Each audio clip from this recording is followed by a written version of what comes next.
Welcome, children. Today in English, we are going to learn a new lesson. The name of the lesson is Sultan Ghiyasuddin in the Qazi's court. Hundreds of years ago, in the eastern province of Bengal, Sultan Ghiyasuddin Azam Shah ruled the land. His capital was Sonargaon. Sultan Ghiyasuddin was a good ruler. He ruled wisely and well. He respected men of learning. He had a deep regard for law. One day, while the Sultan was practicing with his bow and arrows, he accidentally wounded the only son of a poor widow. The wounded boy did not survive. Weeping and wailing, the poor widow went to the Qazi and told him what had happened. The Qazi was an honest and upright man. He sent an officer to summon the Sultan to his court. When the officer reached the palace, the guards stopped him and inquired about his business. When they learned that he had come to serve a summons on the Sultan, they were shocked. They refused to let him go inside the palace. The officer was now in a fix. The guards did not allow him to enter the palace, but he knew he could not return without serving the sermons. The Qazi would not take him back. He had to find a way of reaching the Sultan somehow. What could he do? He thought and thought.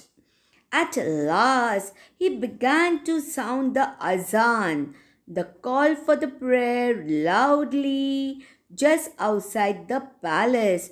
It was not yet time for the prayer.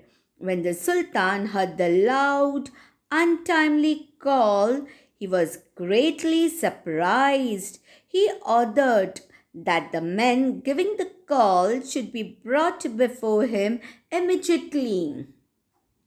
His soldiers rushed out of the palace gates, caught the officer, and took him to the Sultan within moments. When the officer knelt before the Sultan, he was trembling with fear. But he mustered all his courage and explained why he had given the call of Azan. Then, with shaking hands, he gave the summons to the Sultan. Sultan Ghiyasuddin took it without making any comment. He read the summons and told the officer to go back to the Qazi. He announced that he would appear in the Qazi's court the next day. The next morning, the Sultan got ready to appear before the Qazi. He hid a sharp sword in his robe and set out. The courtroom was packed with people. Everyone was eager to see what would happen. The Qazi entered and took his place on the high seat of honor. In a little while, Sultan Ghiyasuddin entered the courtroom. Everyone stood up to show respect to the Sultan, but the Qazi did not get up. The Sultan stood in the docks and the trial began. The widow presented her complaint.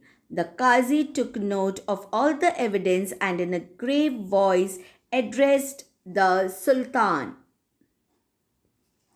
You are guilty of causing the death of the only son of this poor widow. According to the law, you must pay a fine for this offense. I order you to do that without delay. The Sultan accepted the judgment and apologized to the widow. He arranged to pay the fine immediately.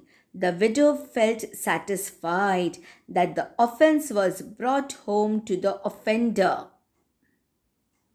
When the case was over, the Qazi got up from his high seat of honor. Respectfully, he bowed to the Sultan and requested him to take his seat.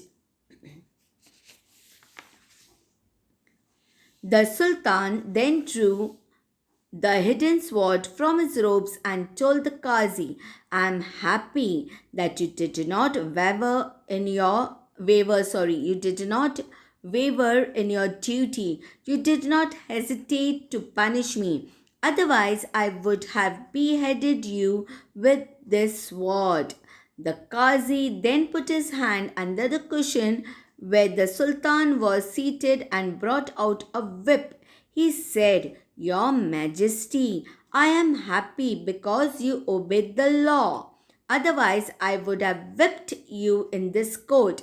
The Sultan then got up and embraced the Qazi. Thank God, we both did our duty, he said. Everyone present in the courtroom praised the two great men. Thank you.